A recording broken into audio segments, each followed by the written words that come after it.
আসসালামু আলাইকুম। প্রিয় অনার্স প্রথম বর্ষের শিক্ষার্থীরা, কেমন আছো তোমরা? আরও একটি অনলাইন ক্লাস নিয়ে চলে আসলাম। আমি আফরোজা পারভিন, সহকারী অধ্যাপক, ইসলামের ইতিহাস ও সংস্কৃতি বিভাগ, ঢাকা কলেজ। নিশ্চয়ই ভালো আছো তোমরা। চারিদিকে শীতের আগমনী বার্তা কিন্তু শুরু হয়ে গেছে। আর এই আগমনী বার্তা এবার কিন্তু অন্য বারগুলোর মতো নয়। এবারে তোমরা একটু সতর্ক থাকবে। এই শীতের মধ্যেই কিন্তু করোনার প্রকোপ আবারও বেড়ে যেতে পারে। এজন্য সরকার ঘোষিত ছুটি আরও 1 মাস বর্ধিত করা হয়েছে। এই বর্ধিত সময়টাতে তোমরা কিন্তু ঘরে থাকবে, নিজেদের দিকে খেয়াল রাখবে। তোমাদের ঘরের আমাদের যে মুরব্বীরা অবস্থান করছে, বয়োজ্যেষ্ঠরা, তাদের দিকে খেয়াল রাখবে এবং নিজেরা নিজেদের স্বাস্থ্য সচেতনতা বজায় রাখবে এবং সবসময় যে নিয়মগুলো পালন করতে বলা হচ্ছে এগুলো পালন করবে। তো আমরা আমাদের সিলেবাসের প্রথম বর্ষের ছাত্ররা আমরা আমাদের সিলেবাসের শেষের দিকে, শেষ পর্যায়ে চলে এসেছি। তোমরা অনার্স প্রথম বর্ষে যেটা পড়ছো, আমি যেটা পড়াচ্ছি স্পেনের মুসলমানদের ইতিহাস 710 থেকে 1492 খ্রিস্টাব্দ পর্যন্ত। তো শেষে কয়েকজন শাসক আলোচনা করার পরে আজকে আমরা স্পেনের মুসলিম ইতিহাসের এই স্পেনে উমাইয়া খিলাফতের যে পতনকাল এবং পতনের যে কারণসমূহ। উমাইয়া খিলাফতের পতনের সূচনা হয়েছিল 1002 থেকে 1031 খ্রিস্টাব্দ। এর মধ্যে পতন শুরু হয়ে গেছিল উমাইয়া খিলাফতে। তো এই সময়কার যে ঘটনা প্রবাহ এবং যে ঘটনাগুলো, যে কারণসমূহের পরিপ্রেক্ষিতে স্পেনে উমাইয়া খিলাফতের পতন ঘটেছিল বা উমাইয়া খিলাফত ধ্বংসপ্রাপ্ত হয়েছিল, সেই কারণগুলো আজকে তোমাদের সাথে কিছুটা আলোচনা করব। তো কারণগুলোকে এই খিলাফতের পতনের, স্পেনে উমাইয়া খিলাফত বা আমিরাতের পতনের যে কারণগুলো, সেগুলোকে আমরা দুটো ভাগে আলোচনা করতে চাই। অর্থাৎ দুটো কারণ এখানে, কারণগুলোর মধ্যে দুটো ভাগ এখানে করা যায়, যেটা হচ্ছে বাহ্যিক কারণ। বাহ্যিক কিছু বিষয় বা বহিরাগত কিছু বিষয় এখানে পতনের জন্য দায়ী ছিল, আবার অভ্যন্তরীণ কিছু কারণও এর মধ্যে দায়ী ছিল। তো এই জন্য দুটো ভাগে ভাগ করা হচ্ছে, একটি হচ্ছে বাহ্যিক কারণ আর একটি হচ্ছে অভ্যন্তরীণ কারণ। তো অভ্যন্তরীণ যে কারণগুলো জন্য এই পতনটা হয়েছিল খিলাফতের, তোমরা এখানে দেখতে পাচ্ছ। আমি কি আরেকটু ক্লোজ করে দেখাবো তোমাদেরকে, তোমাদের সুবিধার্থে আরেকটু বোধহয় তোমাদেরকে কাছাকাছি দেখালে ভালো হবে, তোমরা তাহলে বুঝতে পারবে। বোর্ডের দিকে লক্ষ্য রাখো। এই কারণগুলো তোমরা যদি পারো এগুলো একটু লিখে নাও তোমরা। আমি যে কারণগুলো লিখেছি এখানে অভ্যন্তরীণ কারণের মধ্যে আছে 16টি পয়েন্টস। দেখো তোমরা, 16টি বিষয়ে এখানে অভ্যন্তরীণ কারণের মধ্যে দায়ী, আর বাহ্যিক কারণের মধ্যে 4টি বিষয় আসছে। তো অভ্যন্তরীণ যে বিষয়গুলো দায়ী ছিল এর মধ্যে প্রথমত হচ্ছে মিশ্র জাতিগোষ্ঠী। তোমরা জানো যে স্পেনে উমাইয়া খিলাফতে, স্পেন তো এমনিতেই ছিল একটা ইহুদি খ্রিস্টান অধ্যুষিত এলাকা, এবং সেখানে মুসলিমরা যখন আসলো সেখানে মুসলিমদের, আরবদের অনুপ্রবেশের ফলে আরব জাতির মধ্যেও কিন্তু অনেকগুলো বিভক্তি ছিল, যেমন আরব, অনারব।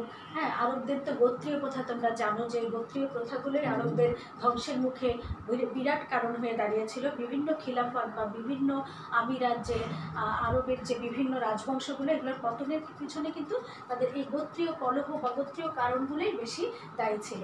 তো তার মধ্যে দেখো মিশ্র জাতিগোষ্ঠী। এখানে স্পেন হচ্ছে দূরবর্তী একটি দেশ, সেখানে মুসলমানরা প্রবেশ করলো, আরবরা প্রবেশ করে শাসন করতে শুরু করলো, এবং সেখানে আরও বিভিন্ন জাতিগোষ্ঠীর সংস্পর্শে তারা এসেছিল। আরব, বারবার, খ্রিস্টান, মুসলিম একটা দল ছিল, অর্থাৎ নতুন যারা নবমুসলিম প্রভৃতি জনগোষ্ঠী নিয়ে গঠিত রাষ্ট্রকে শাসন করা ছিল কিন্তু অত্যন্ত কঠিন, এবং এই অত্যন্ত কঠিন কাজটাই শক্তিশালী কতগুলো শাসক এবং আমির। এখানে তোমরা দেখবে প্রথম আব্দুর রহমান, দ্বিতীয় আব্দুর রহমান, তারপরে প্রথম হাকাম, দ্বিতীয় হাকাম, তৃতীয় আব্দুর রহমান ইত্যাদি এই শাসকদের বলিষ্ঠ নেতৃত্বে এবং তারা যে তাদের যে শক্তিশালী যে সংগঠক তারা রাষ্ট্র পরিচালনায় যে যে চরম একটা বলিষ্ঠ নেতৃত্ব দিয়েছিল, তার ফলেই কিন্তু তারা এই বিভিন্ন জাতিগোষ্ঠী অধ্যুষিত এই এই আরব দেশ এই স্পেন দেশটিকে তারা শাসন করলো এবং শাসন করে তারা কিন্তু সফল হয়েছিল। এদেরকে সমন্বয় করেই তারা শাসন কার্যে সফল হয়েছিল এবং প্রত্যেককে তাদের অধিকার, তাদের যে তাদের ব্যাপারে যে নাগরিক সুযোগ সুবিধা সেগুলো দিয়েই কিন্তু তারা সন্তুষ্ট রেখেছিল স্পেনে, যার ফলেই কিন্তু সম্ভব হয়েছিল এই দীর্ঘদিন স্পেনে উমাইয়া শাসন সম্ভব হয়েছিল। তারপরে দ্বিতীয় পয়েন্টসটাতে দেখো, বারবার স্লাভ এবং স্পেনীয়দের দৌরাত্ম্য। বারবার স্লাভ এবং স্পেনীয়দের দৌরাত্ম্য, এখানে বারবার গোষ্ঠী একটা ছিল যেটা কিনা উমাইয়া শাসকরা আরবদের আধিপত্য খর্ব করার জন্যই বিশেষ করে বারবার জাতিগোষ্ঠীকে এখানে প্রতিষ্ঠিত করার চেষ্টা করেছিল। স্লাভদেরকে তারা ক্ষমতাসীন করার চেষ্টা করেছিল, বিভিন্ন উচ্চ পদে চাকরি দেওয়া, সেনাবাহিনীতে গুরুত্বপূর্ণ কাজে সেনাবাহিনীতে অংশগ্রহণ করানো ইত্যাদি কাজে কিন্তু বারবার স্লাভ এবং স্পেনীয়দের যে ব্যাপকভাবে ইনক্লুড করা হয়েছিল না, তার ফলে এই ব্যাপকভাবে ইনক্লুডের ফলে দেখা যাচ্ছে যে তারা একসময় অধিক ক্ষমতাসীন, অধিক সম্পদ লাভ করে একটা সময় এসে তারাই কিন্তু স্পেনের উমাইয়া ঐক্য বা উমাইয়া মুসলিম শাসন এবং মুসলিম শাসকদের জন্য হুমকি স্বরূপ হয়ে গেছিল। তো এটাও একটা কারণ যে তাদের দৌরাত্ম্য বেড়ে গিয়েছিল। প্রধানমন্ত্রী মুজাফফরের মৃত্যু। প্রধানমন্ত্রী মুজাফফরের মৃত্যু একটা কারণ। তিনি ছিলেন, তোমরা জানো যে শেষের দিকের শাসকদের, বিশেষ করে দ্বিতীয় হিসাম এবং তার পরবর্তী যে শাসকরা ছিল এরা ছিল অত্যন্ত দুর্বল এবং এদের এই দুর্বলতার সুযোগে মন্ত্রীরা কিন্তু ক্ষমতাসীন হয়েছিল। এবং সত্যি কথা, মন্ত্রীরা যদি সেইভাবে মন্ত্রীরা যদি সেই সময় এগিয়ে না আসতো এবং স্পেনের বিদ্রোহ বিশৃঙ্খলা কঠোর হস্তে দমন করে তারা যদি স্বৈরতান্ত্রিকভাবে শাসন না করতো, তাহলে কিন্তু তারা এক হাতে যদি শাসন ক্ষমতা কুক্ষিগত না করতো, তাহলে কিন্তু এতদিন আরও আগেই স্পেনে উমাইয়া সাম্রাজ্য ধ্বংসের সম্মুখীন হতো। তো এই সময় মুজাফফর নামক একজন, যে তোমার হাজিব আল মনসুরের কথা তোমরা শুনেছ, এই হাজিবের পরে যে পরবর্তী প্রধানমন্ত্রী আসলো মুজাফফর কিন্তু কঠোর হস্তে বিভিন্ন বিদ্রোহ দমন করেছিলেন এবং খলিফারা তখন ছিল একেবারেই প্রধানমন্ত্রীদের ক্রীড়ানকে পরিণত হয়েছিল।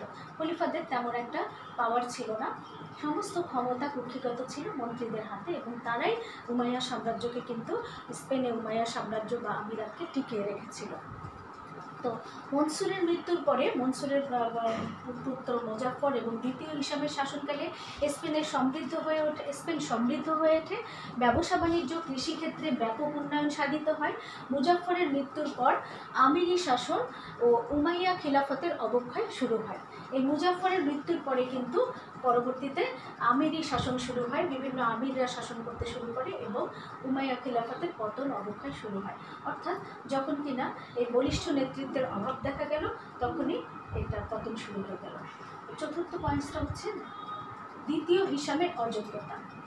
দ্বিতীয় হিসাম যেমন উনি ছিলেন অপ্রাপ্তবয়স্ক একজন শাসক এবং তার অভিভাবকত্ব নিয়েই কিন্তু এই মুজাফফর এবং মনসুরেরা শাসন করেছিল এবং দ্বিতীয় হিসাম এর ক্ষেত্রে ছিল একেবারে অযোগ্য।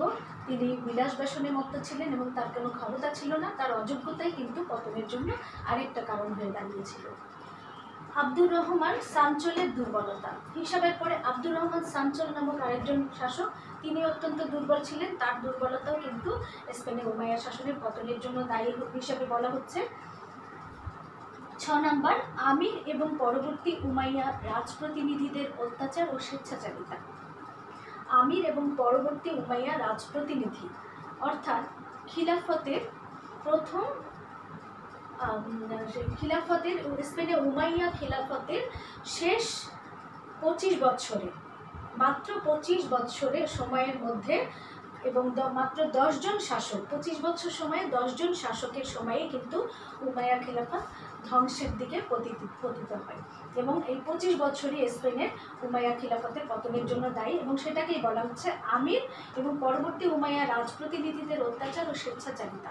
তারা ছিলেন স্বেচ্ছাচারী এবং নিজেরা সম্পদের ভোগবিলাসিতা এগুলোয় ব্যস্ত ছিল, অত্যাচার, স্বৈর শাসক ছিল, জনগণের উপর বিভিন্ন নিপীড়ন নিজেদের সুযোগ সুবিধা বৃদ্ধি করতে যেয়ে জনগণের উপরে নানাভাবে তারা জনগণকে নিপীড়ন করতো। এর ফলেই কিন্তু আমিরাতের উমাইয়া খিলাফতের পতন ঘটে। 7 নম্বর, কৃষকদের মধ্যে অসন্তোষ, অরাজকতা এবং বিশৃঙ্খলা। কৃষি ছিল উমাইয়া খিলাফতের কিন্তু একটি অর্থনৈতিক চালিকা শক্তি।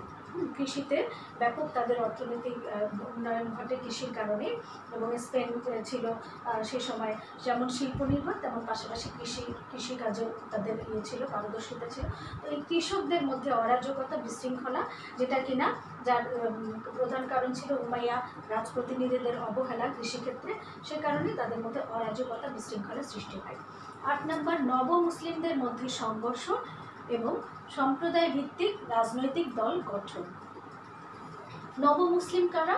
নবমুসলিম হচ্ছে যারা নতুন ইসলাম গ্রহণ করেছিল স্পেনে, অর্থাৎ ধর্মান্তরিত মুসলিম। এই নবমুসলিমদের মধ্যে সংঘর্ষ, এদের মধ্যে আবার ক্ষমতা নিয়ে কিন্তু দ্বন্দ্ব সংঘাত ছিল। আরবদের আধিপত্য খর্ব করার জন্যই কিন্তু তৃতীয় আব্দুর রহমান এবং পরবর্তী উমাইয়া খলিফাগণ কিন্তু যথেষ্ট চেষ্টা করেছে, এবং আধিপত্য খর্ব করে অন্যান্য জাতি অর্থাৎ স্লাভ, তারপরে স্পেনীয়, বারবার এবং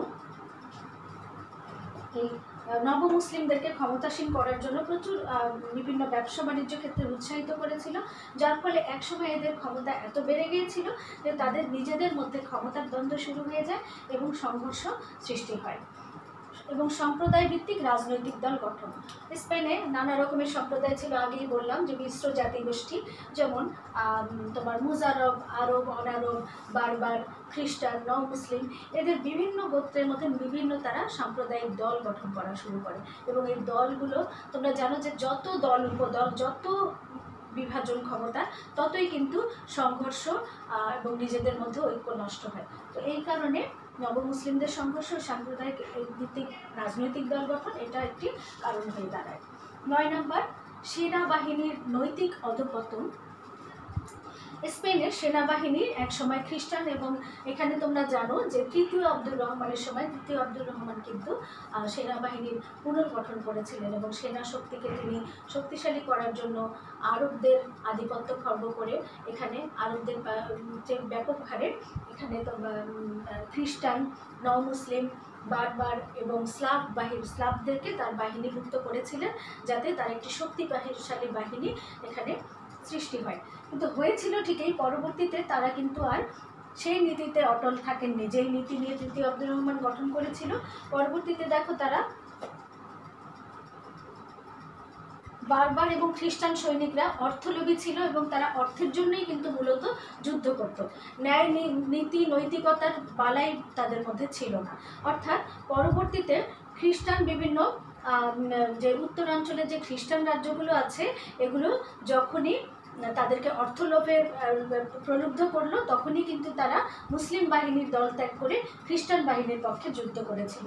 এবং এটা তাদের আরও বিভিন্ন উপদলগুলো, এখানে স্পেনের বিভিন্ন জাতিগোষ্ঠীগুলো তাদেরকে বিভিন্ন কাজে বিভিন্ন সময় ব্যবহার করত, যার ফলে তারা অর্থলোভী ছিল বলেই, তারা তাদের নীতি নৈতিকতা ছিল না বলেই কিন্তু তারা বিভিন্ন দলে বিভিন্ন সময়ে অর্থের লোভেই যুক্ত হয়েছিল, যার ফলে যে মূল সেনাবাহিনী স্পেনের উমাইয়া খিলাফতের, সেই সেনাবাহিনীর ঐক্যটা নষ্ট হয়ে যায়, এবং এটাও একটা পতনের কারণ ছিল। 10 নম্বর, অভিজাত শ্রেণীর দৌরাত্ম্য। অভিজাত শ্রেণীর মধ্যে কয়েকটি দল ছিল, স্বাধীন, মুক্ত এবং স্লাভ। বারবার ও আরব অভিজাতদের ধ্বংসস্তূপের উপরে বণিক, শিল্পপতি এবং সৈনিকদের নতুন একটা দল তৈরি হয়, এবং এই নতুন দলগুলো পরবর্তীতে ক্ষমতাসীন হয় এবং তাদের প্রচুর সম্পদও হয়, এবং এই সম্পদের কারণে তাদের ক্ষমতার লোভও বেড়ে যায়, যার ফলে কিন্তু অভিজাতদের মধ্যে একটা ক্ষমতার দ্বন্দ্ব, নিজেদের মধ্যে কোন্দল, এবং এই দ্বন্দ্ব একসময় এমন পর্যায়ে পৌঁছে যে এরা খ্রিস্টানদেরকেই আমন্ত্রণ জানাতো। তাদেরকে বিভিন্ন প্রদেশের প্রাদেশিক গভর্নররা কী করেছিল যে খ্রিস্টানদেরকে তাদের প্রদেশের স্বাধীন প্রদেশে পরিণত হয়ে তারা স্বাধীন সাম্রাজ্য প্রতিষ্ঠা করবে। এই জন্য যেই শত্রুরা মুসলমানদের চরম যারা ছিল মুসলমানদের চরম শত্রু স্পেনে, সেই খ্রিস্টানদেরকেই কখনো কখনো তারা আমন্ত্রণ জানাতো যে তাদেরকে সহযোগিতা করার জন্য। তো এটা কিন্তু স্পেনের জন্য একটা উমাইয়া আমিরাতের জন্য একটা বড় হুমকি এবং মুসলমানদের জন্য একটা ক্ষতির কারণ হয়েছিল। ধর্মবেত্তা এবং বিচারকদের প্রতি শাসক শ্রেণীর অবজ্ঞা। ধর্মবেত্তা এবং বিচারক শ্রেণীর প্রতি একসময় কিন্তু শাসকরা শুধু স্পেনে না, প্রত্যেকটা যে মধ্যযুগীয় শাসকদের মধ্যেই যারা ধর্মগুরু তাদেরকে খ্রিস্টানদের মধ্যেও দেখা যায় যে পোপ এবং ধর্মগুরু এবং মুসলমানরাও ধর্মগুরুদের কিন্তু সবসময় সমীহ করে চলতো এবং শাসন কার্যে তাদেরকে অত্যন্ত গুরুত্বপূর্ণ মনে করত, তাদেরকে মর্যাদা দান করত। তো স্পেনেও তাই হয়েছিল। একসময় ধর্মগুরুদের অত্যন্ত মর্যাদা ছিল, তাদের কথা শোনা হতো, তাদের পাওয়ার ছিল, বিচারকদের অনেক গুরুত্ব ছিল। কিন্তু পূর্ববর্তী শাসকরা তাদের প্রতি শ্রদ্ধাশীল থাকলেও পরবর্তী রাজারা কিন্তু তাদের প্রতি এতটা শ্রদ্ধাশীল হয়নি এবং তাদেরকে অবজ্ঞা করা শুরু করেছিল। ফলে রাজাদের বিরুদ্ধে কিন্তু তারা প্রকাশ্যে মসজিদগুলোতে, যখন তাদের সব কিছু তাদের প্রতিকূলে চলে গেল, তাদের যে আগের মতো সম্মান এটা যখন তারা হারাতে শুরু করলো ধর্মবেত্তারা, তখন কিন্তু তারা মসজিদগুলোতে বা নামাজ খুতবাগুলোতে তারা শাসকদের বিরুদ্ধেই প্রচারণা করতো, শাসকদের বিরুদ্ধে লেকচার দিত। তখন দেখা গেল এইটা সম্পূর্ণরূপে উমাইয়া খিলাফতের বিরুদ্ধে চলে গেল। এরপর আরেকটি পয়েন্ট 12 নাম্বার, আরব অনারব দ্বন্দ্ব এবং গোত্রীয় প্রাধান্য। আরব অনারব দ্বন্দ্ব এটা তো তোমরা জানোই যে অতি পূর্ব থেকে সেই মুসলিম সাম্রাজ্য যখন থেকে প্রতিষ্ঠিত হচ্ছে তখন থেকেই কিন্তু মুসলমানদের, আমি আগেই তোমাদের ক্লাসের শুরুতেই বলছিলাম যে মুসলমানদের একটা বড় দুর্বলতা এবং আরবদের যে সাম্রাজ্যবাদী নীতি এটার একটা বড় দুর্বলতা এবং তাদের বিভিন্ন জায়গায় ফল করার বা পতনের বড় কারণ ছিল আরব অনারব দ্বন্দ্ব এবং বিভিন্ন জাতির মধ্যে তাদের এই যে গোত্রীয় কলহ, গোত্রীয় বিদ্রোহ, এটা কিন্তু পরবর্তীতে প্রকট আকার ধারণ করে। তো এখানেও স্পেনে এসেও দেখা যাচ্ছে আরব অনারব দ্বন্দ্ব এবং গোত্রীয় প্রাধান্য, এটা একটা কারণ হয়ে দাঁড়িয়েছে। 13 নাম্বার, জাতীয় ঐক্যের অভাব। আমি কিন্তু তোমাদেরকে প্রত্যেকটা পয়েন্ট ছোট ছোট আকারে অনেকগুলো পয়েন্ট করেছি যাতে তোমাদের সুবিধা হয় ছোট ছোট করে বুঝিয়ে উপস্থাপন করতে। জাতীয় ঐক্যের অভাব, এটা আগেই বলছিলাম যে জাতীয় ঐক্যের অভাব ছিল। স্পেন তো একটা অন্য দূরবর্তী একটা খ্রিস্টান সাম্রাজ্য ছিল এবং এর চারপাশে সব খ্রিস্টান দেশগুলোই প্রভাবশালী খ্রিস্টান দেশ ছিল এবং শুধুমাত্র ইউরোপ মহাদেশে মুসলমানরাই একটাই সাম্রাজ্য ছিল, মুসলিম সাম্রাজ্য, সেটা হচ্ছে এই স্পেনে, অর্থাৎ আন্দালুসিয়ায়। তো এই আন্দালুসিয়ায় জাতীয় ঐক্যের অভাব দেখা গেল এই কারণে যে এখানে আরবরা ছিল বহিরাগত, বাহির থেকে আসলো এবং দেখা যাচ্ছে যে আরব অনারব দ্বন্দ্ব এবং এর মধ্যে আরবরা আবার আরবদের মধ্যেই আবার শাসকরা আরবদেরকে প্রাধান্য খর্ব করার জন্য দেখা গেল ইসলাম, তারপরে খ্রিস্টান, বারবার বিভিন্ন জাতিগোষ্ঠীর এখানে তাদেরকে ক্ষমতাসীন করার চেষ্টা। তো এই কারণে পূর্ব থেকেই কিন্তু এখানে জাতীয় কোনো ঐক্য ছিল না, ধর্মগত এখানেও ছিল না, আবার জাতীয় ঐক্যেরও অভাব ছিল, যার ফলে জাতীয়তাবাদী চরম অভাব দেখা দেয়। আর মুসলমানরা তো বহিরাগত ছিল, কাজেই তার জাতীয়তাবোধেরও এখানে উন্মেষ সেভাবে ঘটেনি। 14 নাম্বার, সম্পদের প্রাচুর্য এবং নতুন সমাজ ব্যবস্থার শ্রেণী সংঘর্ষ। দেখা গেল প্রচুর লোক এই সময় মুসলিম স্পেন এক সময় তৃতীয় আব্দুর রহমানের পর থেকে, দ্বিতীয় হাকামের সময় থেকে স্পেন কিন্তু অত্যন্ত সমৃদ্ধশালী এবং অত্যন্ত উচ্চ অর্থনীতির একটা দেশে পরিণত হয়েছিল শাসকদের উন্নয়নের কারণে। তো দেখা যাচ্ছে যে সেই সময়ে কিন্তু অনেক নিম্ন শ্রেণীর নিম্নবিত্তরাও প্রচুর সম্পদের মালিক হয়ে গেল এবং নতুন নতুন সমাজ ব্যবস্থা তৈরি হলো এবং এই নতুন নতুন সমাজ ব্যবস্থাগুলো কিন্তু শ্রেণী সংঘর্ষের কারণ হয়ে দাঁড়িয়েছিল, সেটাও একটা পতনের কারণ। 15 নাম্বার, প্রাদেশিক গভর্নরদের স্বাধীন রাষ্ট্র প্রতিষ্ঠার আকাঙ্ক্ষা।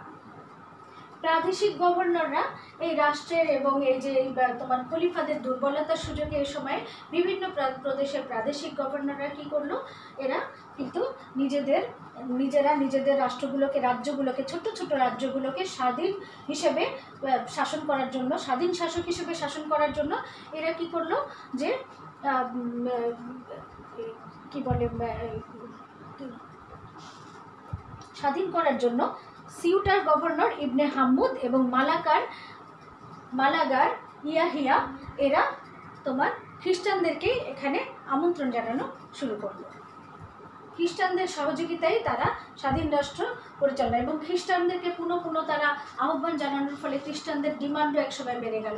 একসময় তারা আরও বেশি বেশি দাবি করতে থাকলো যে এর বিনিময়ে এই অঞ্চল তাকে দিতে হবে, এই দুর্গগুলো মুসলিম অধ্যুষিত উত্তরাঞ্চলে যে সুরক্ষিত মুসলমানরা দুর্গ তৈরি করেছিল খ্রিস্টানদেরকে প্রতিহত করার জন্য, এই দুর্গগুলো কিন্তু একের পর এক তারা অধিকার করে নিতে চাইলো এই দুর্বলতার সুযোগে, এবং এটা মুসলমানরাই এই সুযোগটা করে দিয়েছিল।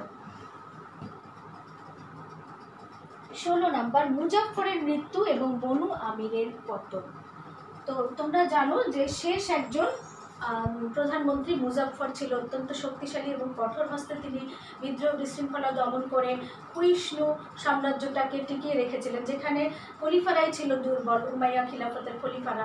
এই দুর্বল খলিফাদেরকে তিনি তাদের বিলাস বেসনের সুযোগে তিনি কিন্তু নিজের ক্ষমতা কুক্ষিগত করে স্পেনীয় সাম্রাজ্য রক্ষা করার যথেষ্ট চেষ্টা করেছিলেন এবং তার সময়ে ততটা সমস্যা হয়নি। কিন্তু তার মৃত্যুর পরে কিন্তু দেখা গেল যে এখানে পতনের আরও চূড়ান্তভাবে পতন ত্বরান্বিত হলো এবং বনু আমিরের পতনও এ সময় হয়েছিল।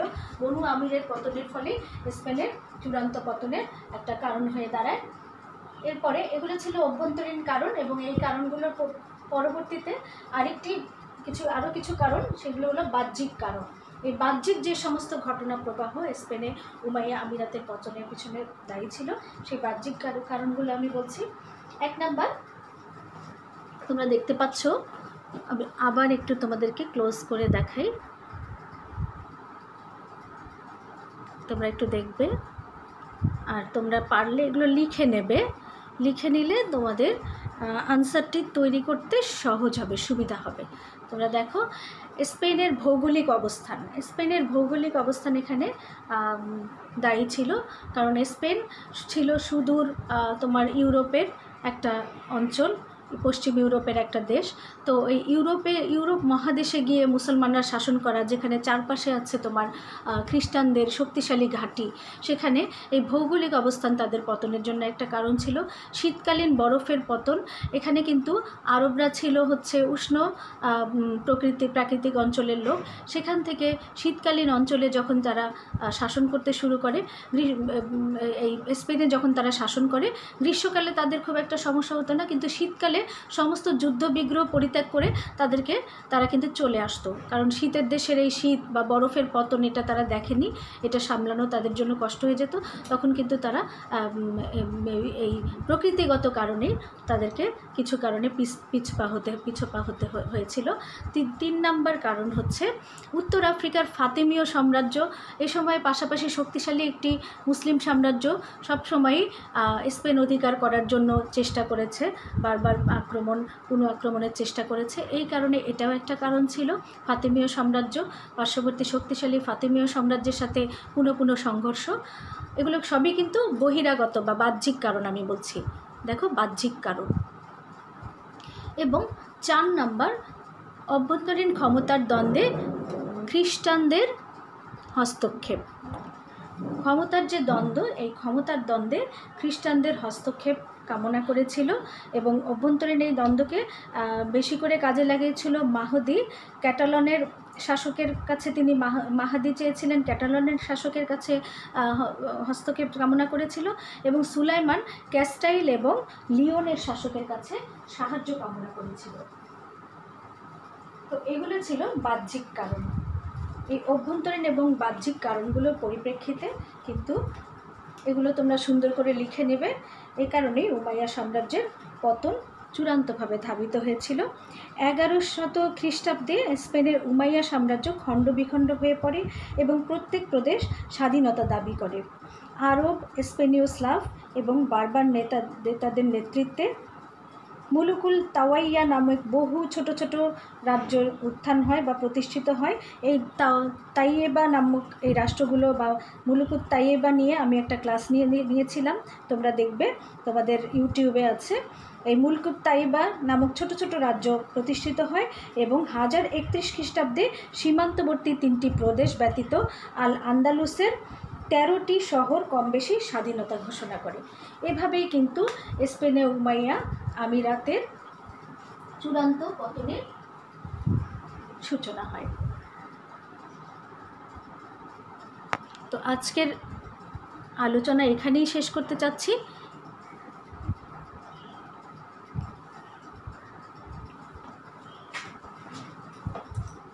তো এই আলোচনা থেকে যে প্রশ্নটির উত্তর তোমরা এখানে তৈরি করতে পারবে সেটা হচ্ছে স্পেনে উমাইয়া খিলাফতের পতনের যে কারণগুলো বা পতনের পিছনে যে তোমার রিজনগুলো দায়ী সেটা নিয়ে তোমরা একটি প্রশ্নের উত্তর তৈরি করতে পারবে।